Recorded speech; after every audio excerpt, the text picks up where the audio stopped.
Sermon 179 de saint Augustin, la parole de Dieu, suite. Je prie votre charité de se rendre ici fort attentive.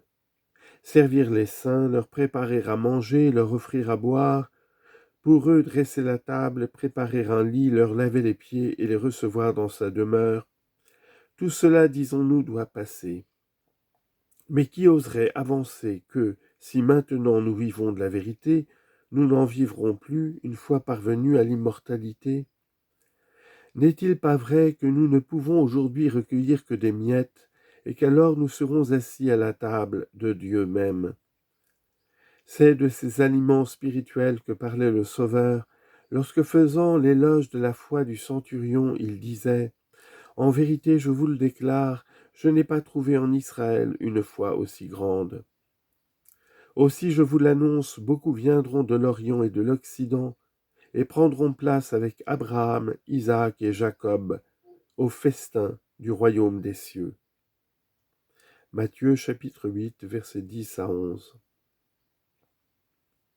Loin de nous la pensée de comparer ces aliments célestes à ceux dont il est question dans ce passage de l'apôtre.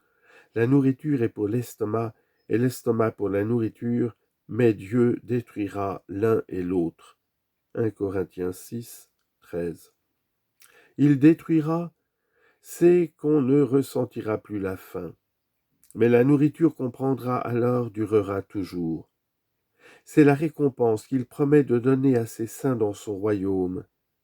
En vérité, je vous le déclare, dit-il, il les fera mettre à table, lui-même passera et les servira.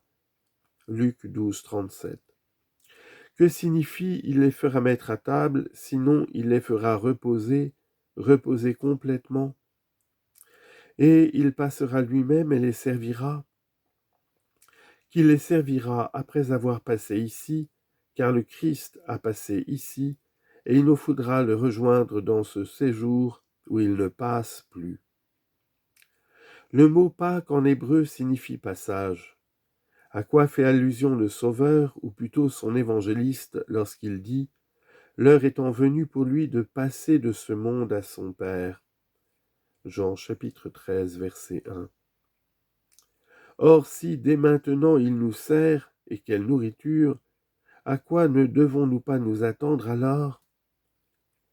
La part choisie par Marie devait donc croître plutôt que de passer. Ah, quand le cœur humain jouit de la lumière de la vérité, de l'abondance de la sagesse, quand surtout ce cœur humain est un cœur fidèle et saint, à quel délice comparer ce qu'il ressent? D'aucune autre satisfaction on ne saurait même dire qu'elle est moindre. Ce serait comme laisser croire qu'en augmentant elle pourra égaler ces divines délices. Ici donc point de degré moindre, point de comparaison à établir.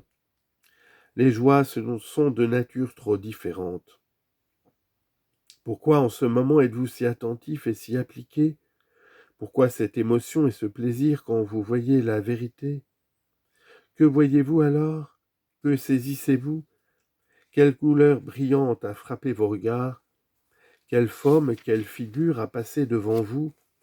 Quelle en était la grandeur? Quels en étaient les membres? Quelle en était la beauté corporelle? Rien de tout cela, et pourtant vous aimez. Applaudiriez-vous ainsi si vous n'aimiez pas? Or, aimeriez-vous si vous ne voyiez rien?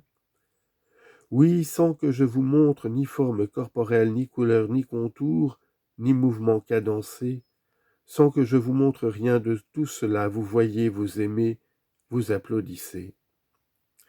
Ah, si maintenant la vérité a tant de charme, que n'aura-t-elle point alors? Marie a choisi la meilleure part, laquelle ne lui sera pas ôtée.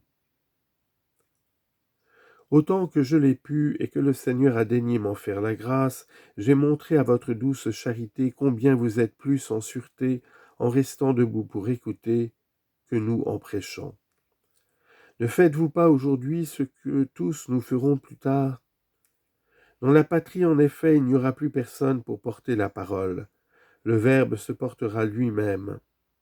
Mais aujourd'hui, votre devoir est de pratiquer et le nôtre de vous y exciter puisque vous êtes auditeurs et nous prédicateurs. Tous néanmoins nous sommes auditeurs, auditeurs dans cette partie secrète de nous-mêmes où ne pénètre aucun regard humain, auditeurs dans le cœur, dans l'intelligence où vous parle celui qui vous porte à applaudir. Car je ne fais moi qu'un bruit extérieur de parole, c'est Dieu qui émeut votre âme, et c'est là que nous devons tous écouter.